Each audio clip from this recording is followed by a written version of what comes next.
again, Power Chat viewers. This is Mr Beenie, the organizer of this wonderful African Liberation Day event. We are so proud of this man. I would like you to explain your aim for this project and what you want to achieve out of this project. We first of all, I'm not just one man organization. There's a whole structure behind us.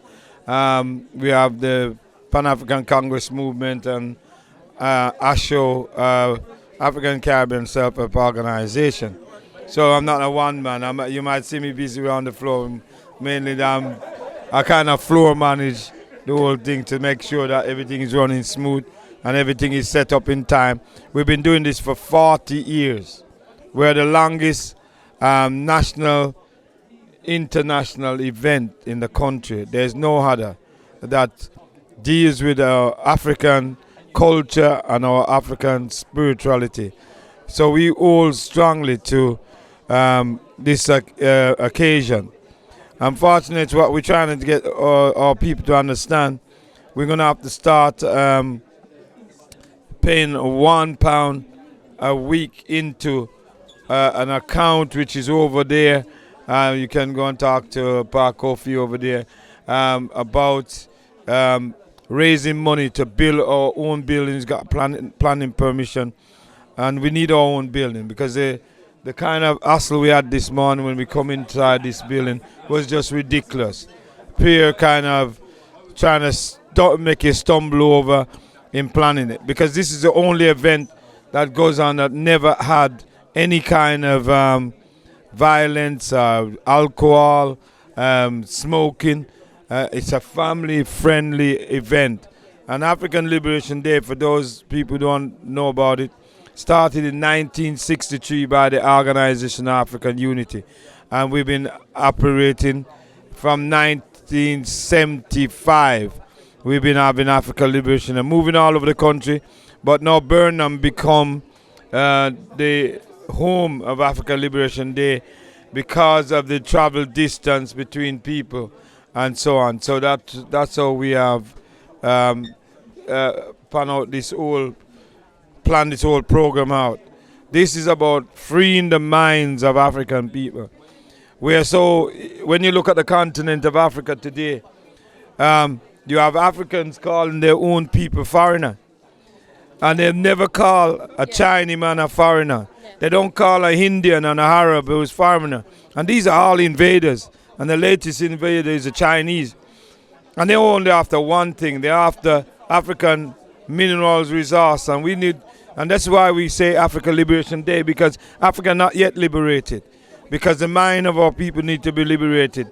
The culture of our people need to be liberated. We cannot move forward as African people if we don't get rid of this mindset of Arabism and Europeanism that control the minds of our people. And this is why we have to keep on saying to our brothers and sisters on the continent, stop selling out. We say to the Africans here in the West, stop selling us out.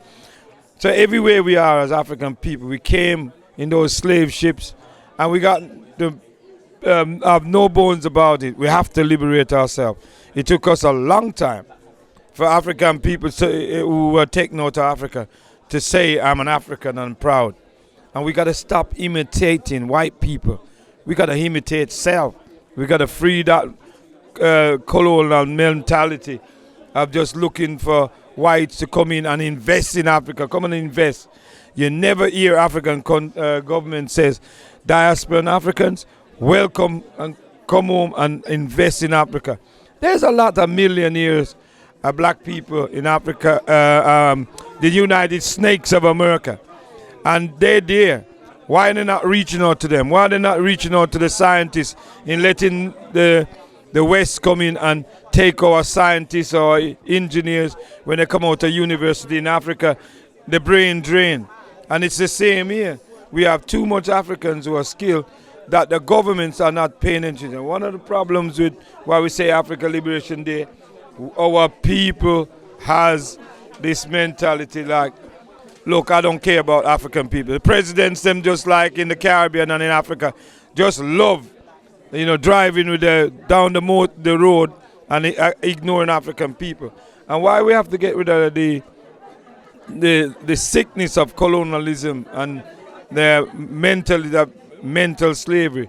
We need to remove these obstacles out of our way, and it needs to happen now, not yesterday. You ever see China invest in people, calling people to invest in China? You see India do it? Nobody doing it. The only people doing it is African people. How come? That's ridiculous. And that's ridiculous, and we have to stop that. Fantastic, fantastic. So it seems this has been a great initiative. And can you explain to us what it is that you actually have improved and what project that you have implemented and what change you've made in the community via this project? Well, let's put it this way.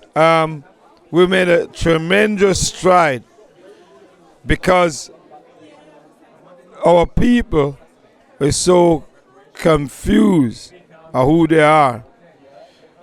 Before your time, my sister, I'm elder 66. When I came here in Britain in 59, let me tell you this, you could not call a person a black person. He'll fight you, or she would fight you, or they'll curse you off. And they'll talk about, don't call me no African. I'm not an African. And it's that kind of mentality, this kind of African liberation have changed. You can go in the hall now and says, who are we? And they'll say African. They'll just shout African. So it's clear that if you listen to our music and stuff, the music, like reggae music, always sing about Africa. So this is only helping to boost up the whole thing about being African and be proud of being African. So it's helped people to be proud. And you can tell from the marketplace, a lot of people there and they're selling stuff that shows the cultural value of Africa. And that's what's important. It's important that we keep on getting our people to understand that we have to do. Can't set up anything there. Thank you so much for your time. We appreciate what you're doing for us today. I mean, last but not least, in relation to the youth, I'm sure you're going to carry the torch over to some of the next generation that's coming. What kind of advice do you would you tell other people out there to empower the youth and what to instill in the youth? Because some of the youths nowadays are, misunderstood. And so we'll need elders like you to mentorship. The problem is with our youths, their mind have been taken over by European culture. And that mindset they're into is about, if you look at it, they got like, they're always on the computer, they're on Twitter, they're on Facebook, they're on all that. And Facebook and killer net where everybody is learning about your private life, and they will go on sometime. And because we're saying to the youths, be like me. At 14 years old, I joined the movement, and we've been fighting ever since. Fight against police brutality, fight against bad housing, employment, and so we need the young people to start taking up the mantle. When I'm gone to the spirit world, if they don't take up the mantle, they're doomed in this way. If you don't organize now, you'll perish in this country.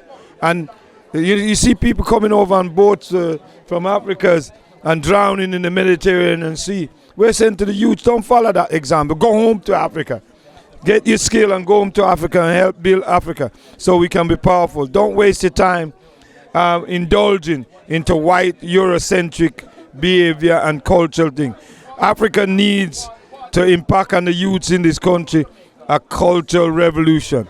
And we need a black guard, just like Chairman Mao had the red guard, to instill culture in our people. Thank you so much. That was powerful. Power Chat TV, our viewers, I hope you're listening. This man here is doing some great, wonderful stuff for the UK, and we hope to carry on the torch. And please, what do we need to do to advocate and support this project to go on? What website could people go to, and where could people donate or whatever they need to do to help this go through? If we're talking about building our own building, if you can get the information from that stand over there, and you can see the the bank account and so on, and you can go over and just read off the bank account and just tell people, just give out all we need, invest. We send to the youth and the elders, just invest £1 a week in a project that will build a center, though, so we're not being salty when we come into these buildings or disrespected by the people who own the building. The Creator bless them who has them own, and we need to have our own. It's our time to stand up. And just to say, we do our organization do work in Africa with children, mainly children. Yeah, in Uganda, Burkina Faso, Congo. Fantastic. Well done. Thank you so much for your time, beloved. See you soon. Welcome, Power Chat viewers. We're here with the legend, the only one, Dr. Umar Johnson, one of my mentors. We're here on African Liberation Day, and it is awesome. Everything is going so fantastic. There's a sisterhood happening here and a brotherhood happening here. Dr. Umar Johnson, nice to meet you. My name is Caroline. Nice to meet you, Caroline. Nice to meet you. You have been on this movement for a long time, and you know you've empowered a lot of people. What started you off to do this movement? It was somewhat by accident. When I came out of college, I was a member of the Marcus Garvey movement, the Universal Negro Improvement Association, Philadelphia division, and I was the youngest person in the chapter. And so the elders would often ask me to speak about school psychology, special ed, the war against black children, because they didn't have nothing else on the agenda. Yeah. And so by accident, I started standing up at the meetings and speaking, and then people would come and they would start asking me to come and speak here, come and speak there, just by impromptu, you know, and then before you know it, everything just kind of mushroomed from there. It was interesting because as a child, I was in the 3rd grade when I decided to be a clinical psychologist because I didn't have an older brother. And so I said I wanted to be the older brother for all the African children who needed somebody to talk to and didn't have anyone. So after I graduated with my master's degree in school psychology and I went back to the school district of Philadelphia, that's when I came face to face with one of the #1 wars being used against black boys, and that was special ed, ADHD, the psychiatric medicine. So being a Garveyite and a Pan-Africanist, sometimes your professional path don't cross with your revolutionary path. They stay separate. But in my case, they crossed, because in being an advocate for my people, being a Pan-Africanist, and being in the education and the mental health system, I saw that the education and the mental health system were systems of exploitation. And so my work as a Pan-Africanist went directly to my professional work as a psychologist. So when I speak, I'm able to talk about both because it's two parts to the one whole. And in order for us to solve our problems as African people, we have to deconstruct the psyche. We have to reprogram the unconscious. So my professional work feeds directly into my Pan-African mission. Fantastic, fantastic. Me being a psychologist myself, obviously I ain't got the clinical. I aim to go to the clinical route. But as we understand that this is all capitalism. Yes. The medicine is all capitalism. It's about money. So then how do we unpack our African minds to go back to the natural medicine? Well, number one, I believe that prevention is the best intervention. So we have to prevent mental illness from even taking shape in the first place. And the bastion of mental illness for African people is the dysfunctional black family. That's the core, because all mental illness comes out of the family. So if you're addicted to cigarettes, alcohol, sex, overeating, shopping, how you look, every addiction comes out of an unmet need, and that unmet need is based in your family of origin. So no matter what the client comes into therapy with as the presenting issue, I'm going to find the core causes of that in the family. Low self-esteem, anxiety, depression, bipolar, borderline. I don't care what it is, it came out that family.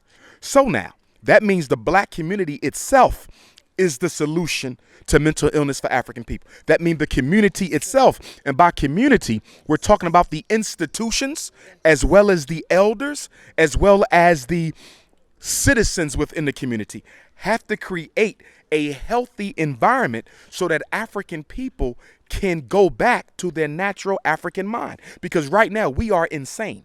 Being addicted to white people, that's a form of insanity. Being addicted to integration, that's a form of insanity. Having our children dependent on British public school systems, that's a form of insanity. The African is the only species in the world that does not run away from danger. We run to the danger. Most people run away from the danger. We run right into it. I don't want to get away from my oppressor. I want to live with my oppressor. I want to marry my oppressor. I want to work with my oppressor. See. So what colonialism and slavery did was it twisted our minds so that instead of protecting ourselves, we spend more time protecting the system that oppresses us. So much so that the average black person would try to hurt you, harm you, or kill you if they heard you speaking out against white supremacy, their daddy. You see. And now let's go a little bit deeper though. You talked about mental health and capitalism. Very true. One thing we have to do is educate. Our parents need to understand that taking your child to the doctor to get evaluated by the psychologist is going to cause more problems than it solves. I've never seen a black child who had their problems cured by the white psychologist. Never in my life. Never. Me too, by the way. Never. I don't know one. I don't know one kid who been helped diagnosed with ADHD. I don't know a kid who been helped diagnosed with a learning disability. And part of that comes from the fact that these disorders don't even exist, some of them. Some of them don't even exist. The learning disability, ADHD, capitalist products. That's all they are, to get paid. They don't they don't solve any issues. But here's the thing. A lot of our mothers raising these children on their own, they're getting tired. If you're a mother and you're raising a son and the school is on your back, about ADHD on your back, about special education, what are you going to do? You don't know no better. You're raising these children on your own, no help. You're going to give in. I can't blame her.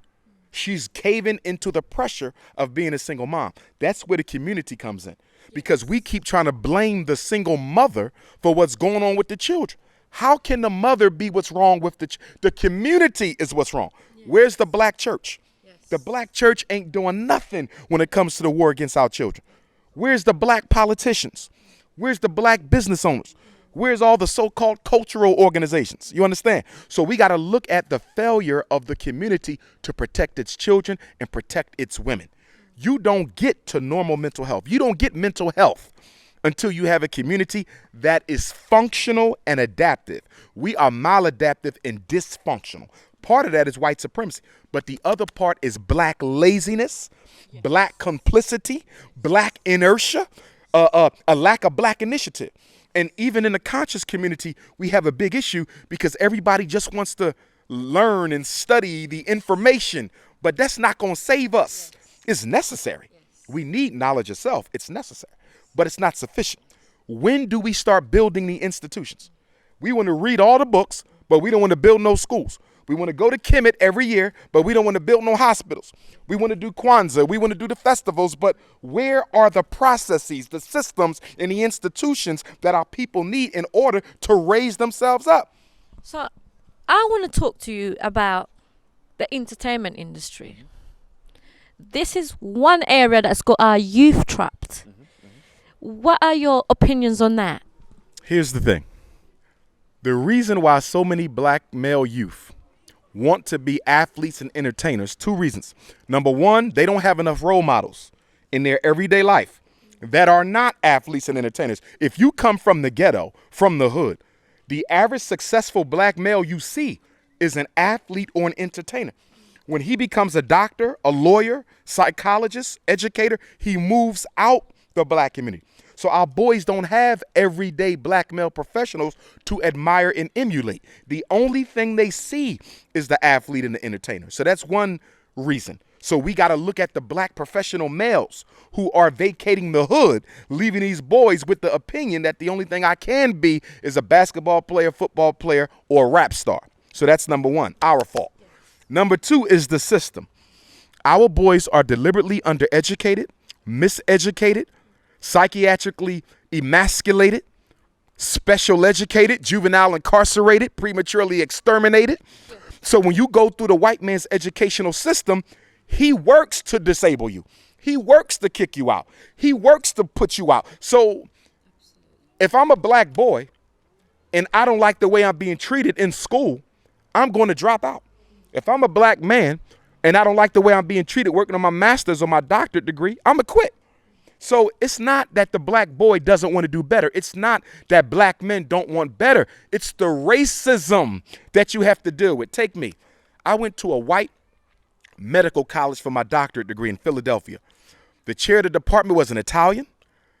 The chair of the clinical program was a Jew. The director of training was Jewish. The director of the Center for Brief Therapy, she was a Catholic. The guy who had to oversee my therapy trials to evaluate how I was doing in therapy, he was an Anglo-Saxon. Wow. All these, okay, who found out who I was, who tried to kick me out the program. They tried to separate me from the program because of who I was. You understand? So if it wasn't in me to win it, I would have quit. Because they had disabled so many other black men. They were calling me, Dr. Umar, I need to talk to you. They kicked me out. They kicked me out. You understand? So it's hard for a black male to make it with all the racism that he faces. Here's my thing. Why do our children even have to try to survive in a white reality? Why are we putting that on them to go to college and try to get a job with white folk? Why they got to go to college at all with white folk?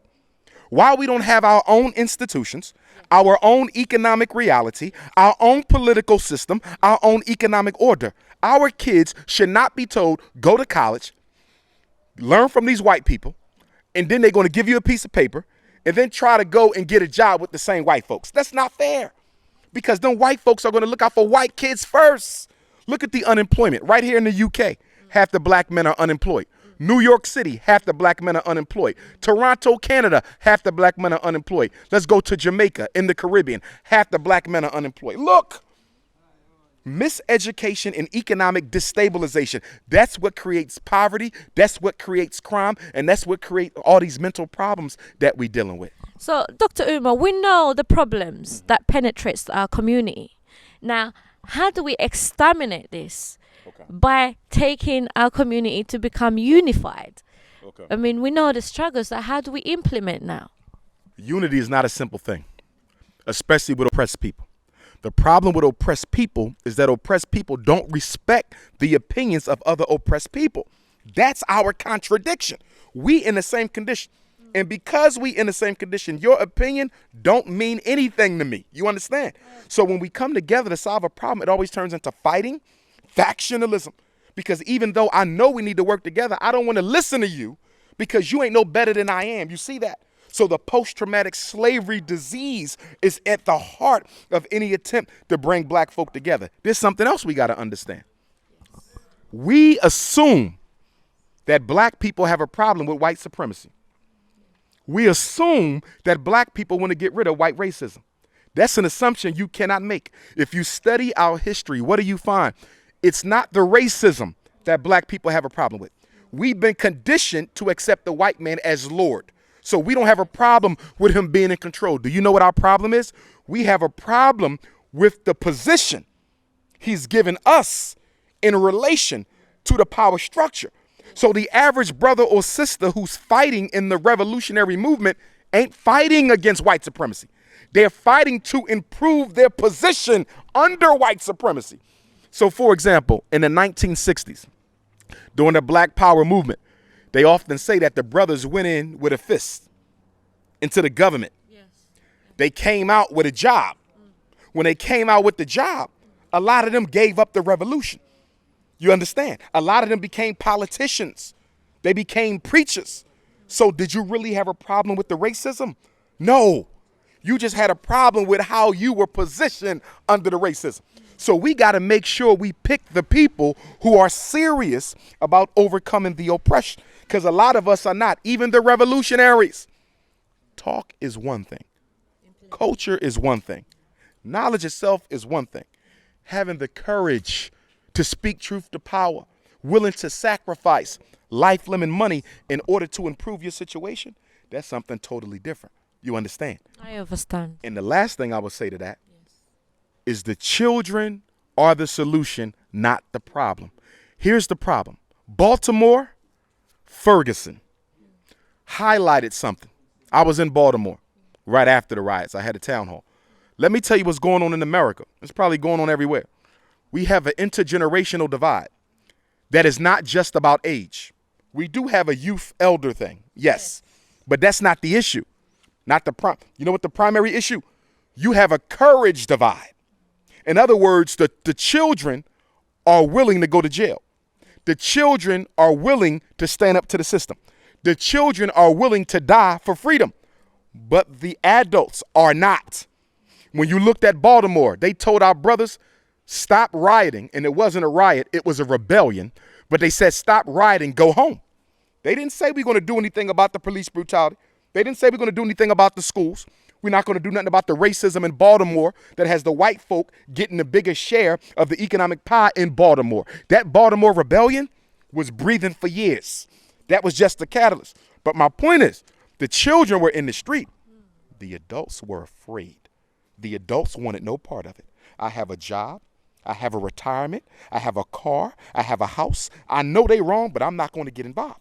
So we got an issue where the children are fighting without the support of the adults because the adults are scared of white people and the children are not. Systematic oppression. So thank you so much for that opinion. I mean, what do you think about tribal segregation?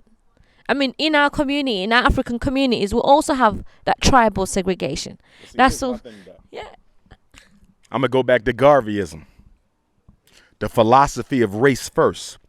If we put the race first, these other issues don't count. Light skin, dark skin don't matter when you Pan-African. Muslim, Christian don't matter when you Pan-African. Rich, poor don't matter when you Pan-African. Jamaican, Philadelphian, Black, British don't matter when you Pan-African. So my thing is go back to Garveyism. Go back to the foundation. Put the race first, put the religion second, put all the fraternity second, and then we come together under who we are, our shared collective racial history. That's what makes us. We came out of our mothers as Africans. We chose to be Christian. We chose to be Muslim. We chose to be Black, British, Black, English. That's superficial. That ain't skin deep. It's a label. But being African goes to the DNA. Being African is in a chromosome. Being African is in the blood. So we say go to race first and you cut all that out. Fantastic. Last and not least, I'm not going to keep you long because I know people are waiting for you. What message would you like to give to the youth out there? I mean, especially the England youth. Mm-hmm. Here's the thing I would like to say to the youth. Rebellion, violent or nonviolent, is a necessary first stage to any serious push to change one's reality.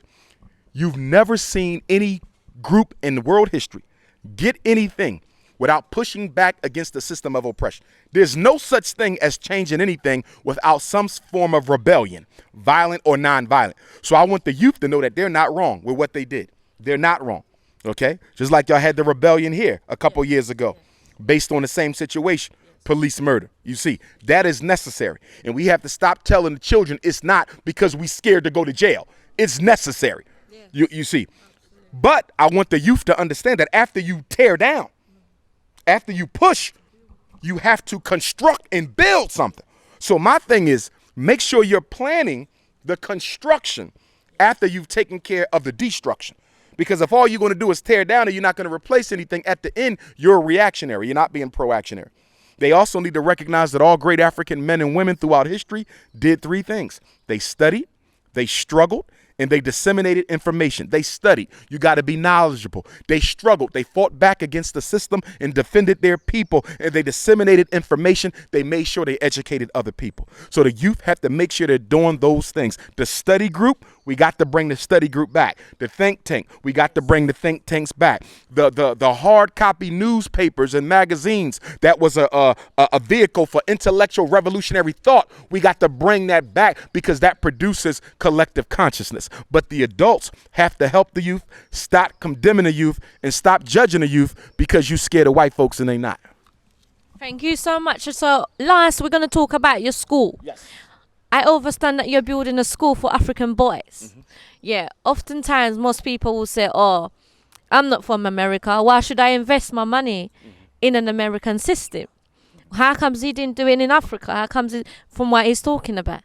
So what do you have to say about that? Well, here's the thing about that. The school that we're building the Frederick Douglass and Marcus Garvey RBG International Leadership Academy for Black Boys. That is an international school. So it doesn't matter if the child lives in France, London, Nigeria, Los Angeles, Jamaica, they can come to the school because it's international. So any child can come. Now, up until last month, we were looking at the St. Paul's College in Lawrenceville, Virginia as a location. But I just heard that the federal government is going to buy St. Paul's. Now, the federal government has never bought a black college ever, but they're going to buy the college that I'm trying to buy. Wow. Yes, I just heard this a couple of days ago while I was in Chicago. The government is going to buy the college, so I can't get it. Number two, that's okay, though. I learned about another college that's in the southern part of the United States, $900,000, 85 acres. There's a dormitory there. There's a trade center. It's right next to a river. The school is the town, so we can build a black Wall Street, not just a school, but an independent black community, and they want $900,000. Right now, we have $300,000. We only need $600 more thousand. So we're asking everyone to go to GoFundMe.com, GoFundMe.com/Dr. Umar, DRUMAR, and make your donation, because $600,000, that's not a far off goal. We can meet that. St. Paul's was $2 million. This is only $900,000. We have 300,000. We need the other 600,000. Okay, so I need everybody to go and push so we can build this school, and we very well may build the school in Africa. We very well be. I'll be going to Africa this summer. I'm going to be meeting with a traditional ruler, a king.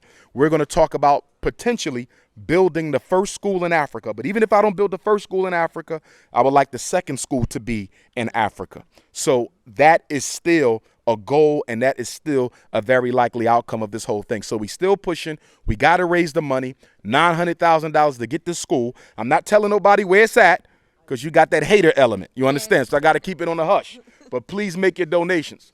GoFundMe.com/Dr. Umar. Thank you very much, Dr. Umar, for Power Chat TV. Thank you. My name is Patricia Bamuranjirwa. I'm based in Birmingham. I am a writer. I have 3 books now. Rwanda Yesterday, my mother's Rwanda Yesterday, which I wrote as my first book. And My Mother's Dreams, which was my second book, and which was selected to be in the best books in February this year. This book is about story of my life. And when you read it, you can't put it down when you started it.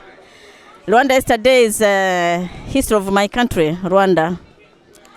And my, so far, which is not at last, my last book is Patriotism. This is a collection of my poems. And these poems, some part is in Kinyarwanda, other in Kinyarwanda and English, in 2 languages. But so far, all my books, according to those few people who talk to me after to read them, you can't be bored when you get my book. Fantastic. What made you start writing as East African lady? What made you start writing about your culture and your country? Why I started to write is because of my life, my background. That has made me to write. I grown up in exile. I went out of my country when I was young. Started going in different countries.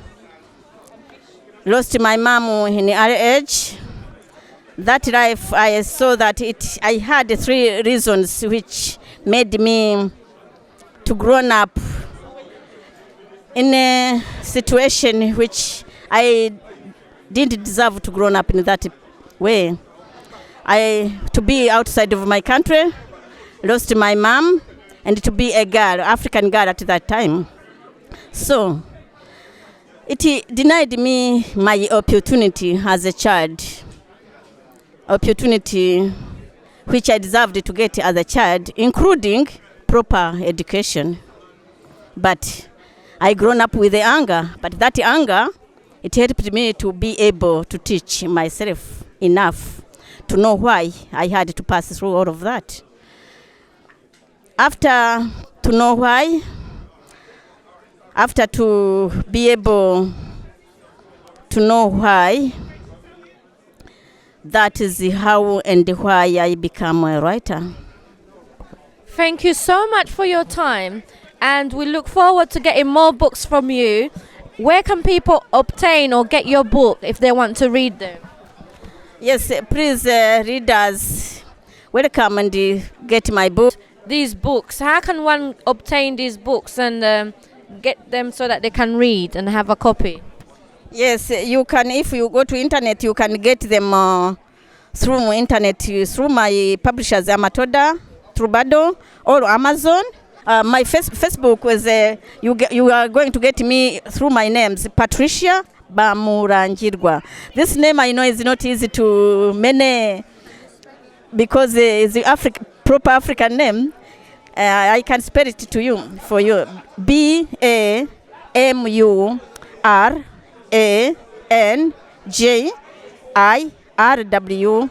Bamuranjirwa. Thanks. All right, thank you so much. We'll look forward to getting these books on Amazon and Facebook, as the lady said. Hiya, we're here with Noma. Noma is writing books. She's got a book called Jamaicans in Nottingham. What is going on with these books, and why do you write about Nottingham especially? Because there's lots of places in London you could have wrote about. Yes, there's too many places people write about London all the time, but Nottingham is really under-researched, and we're not doing enough to archive and to write about and record our history, for what people have done in the city for hundreds of years, especially the last 100 years. A lot of West Indians helped build the city of Nottingham. A lot of West Indians helped build the city. They helped establish education centres, the health service, the train service, political life in Nottingham. We've had black sheriff, black mayor, Jamaicans as well, but Africans, you know what I mean? So my job really was that I wanted to help record history, because we're not doing enough. We're not doing enough outside of London. Yeah? So we're not doing enough outside of London, but I mean, it takes an important individual like yourself to really tap into that and see what's going on outside. Because obviously there's a lot of, minority of black people, and there's quite a few racism going on outside of London. How have you managed that? Well, it's perseverance, resilience, and belief and encouragement from elders who said, encouraged me to do it. I've done a lot of research over the years, and you have to help research your own community history. You can't just do other history, European history. Some of it, yes, you need to understand, but you need to contribute to your own history. So that's why I did it, really. Fantastic. So how can one get your book? If we want your books or obtain it wherever, how can we get you? How can we get in contact with you? You can buy the book online. If you contact nottinghamnewscentre.com, you can buy it there, or you can buy it on Amazon, or you can buy it at Hansib Publication. They're an African Caribbean publication. They sell it there as well. Thank you so much for your time, Noma. And hi Charlotte, I understand you've got some t-shirts you're selling. What's the aim of this project? Yeah, that's right. We're selling t-shirts which are £10. All the money goes towards our grassroots charity organisation in Haiti.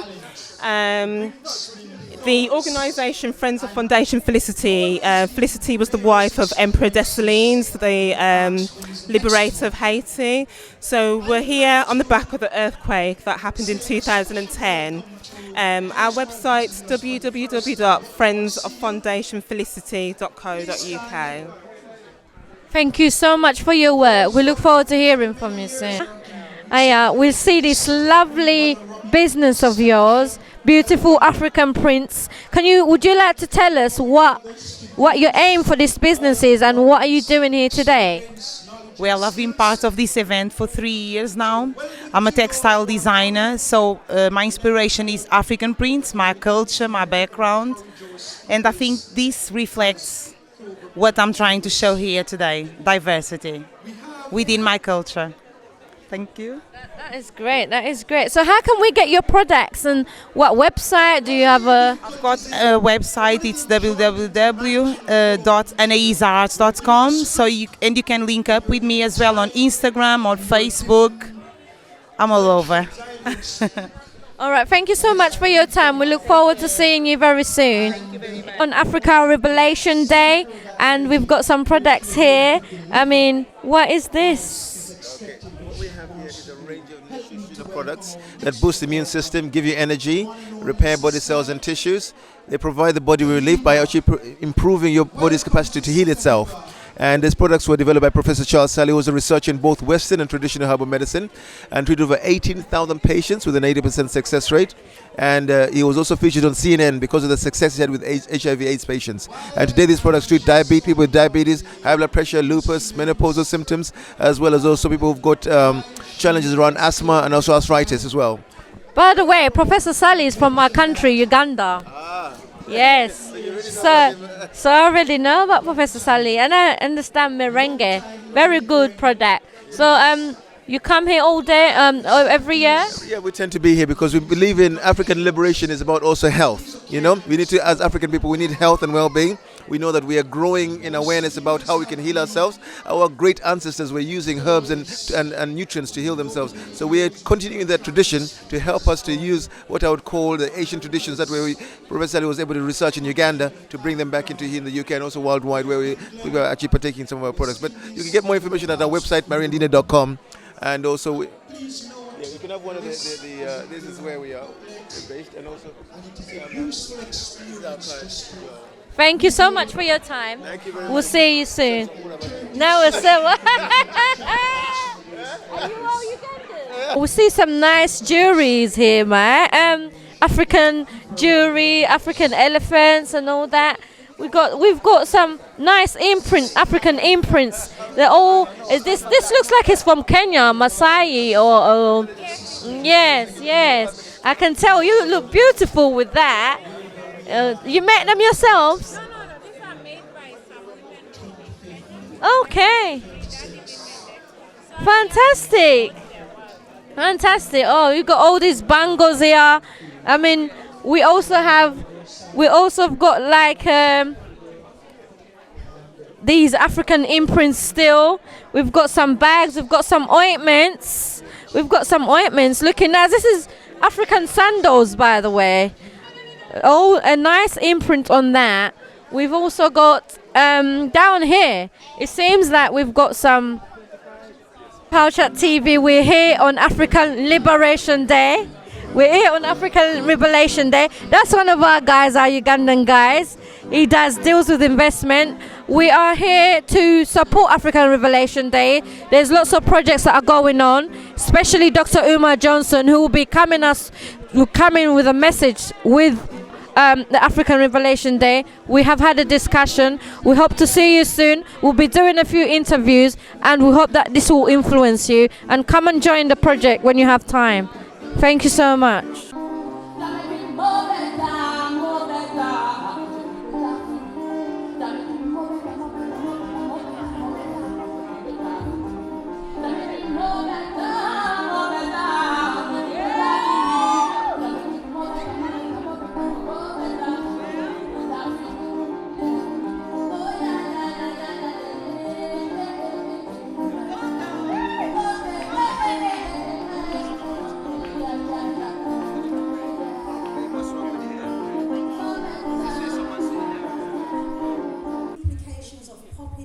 Growth and start vigorous programs to achieve their desired goals. Their desired goals in the report specified that they wanted to achieve 500 million fewer people by the year 2000 and about 3 billion fewer by 2050, and that plan required vigorous efforts by all interested countries. So we know those interested countries. They allocated an annual budget of $60 million per year to implement this program. I'm going to skip some of the highlights in the report, just to say also that they regard Africa, as we know, as an LDC, one of the less developed countries. Some of the actions that they talked about in the report, they called for technological innovations to reduce population growth. They called for the involvement of bilateral and multilateral and private sector agencies and organisations in implementing their plan, intensive abortion campaigns and programs, intensive efforts at fertility control, intensive birth control programs, further experimental projects. They called for the implementation of such health programs as a condition of aid support to African countries. They wanted to increase female employment and business opportunities for women in rural areas, as they had their research highlighted that these were the groups that tend to have the largest families. So they wanted to increase female employment there. The poorest, they said, who often have higher fertility rates as well, they wanted more precise, targeted programs at this particular group. So this memorandum actually puts in... We have a strong immune system, but you know, see how them tricky, them come in our country and feed with a whole heap of processed food and all kind of fast drinks, and you know, them take off natural food and then we go to something else, you know, and then they come with these you hear these ears, they want to kill you off, so they make you hungry, thief with diamonds, thief with silver, and then leave you with nothing and impoverish you, so they can come in.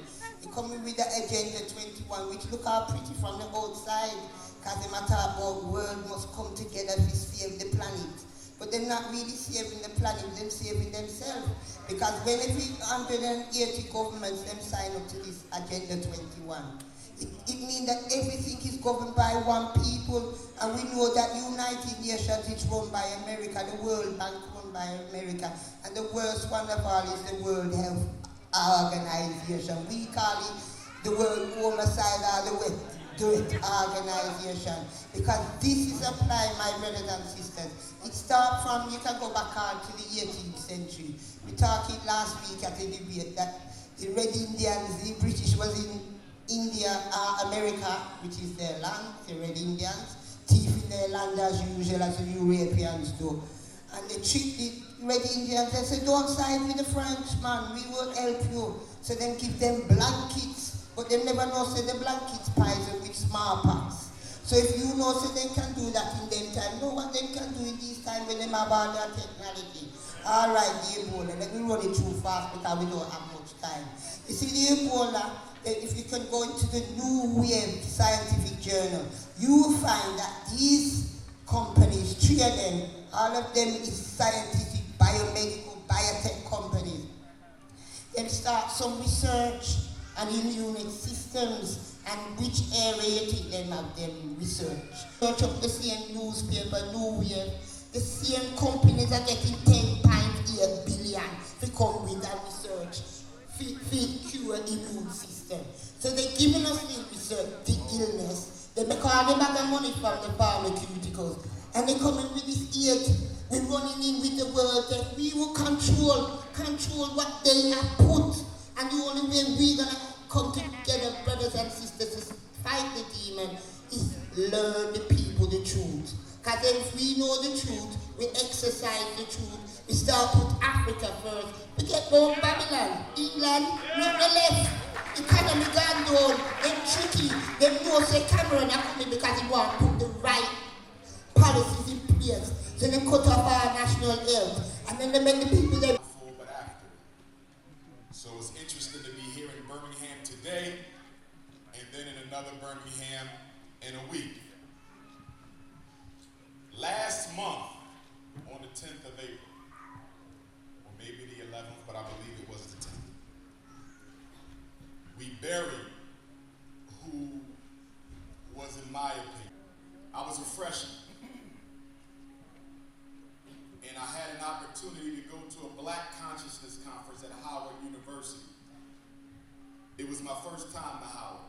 I was 17, 18 years old, 40 now. And so we went, and I heard this elder speak. And what he said and how he said it grabbed me out of my seat. And his name was Dr. Yusuf Beenie. I never heard of him before, but I would never forget him after that day. I went back to Philadelphia and I went to Hakeem's bookstore in West Philadelphia, our oldest. And I bought everything that had Dr. Ben's name on it, or so I thought. Got to the funeral and realized that Dr. Ben had published almost 50 different manuscripts. I thought I had them all with 12. So you learned a little something. But we took him to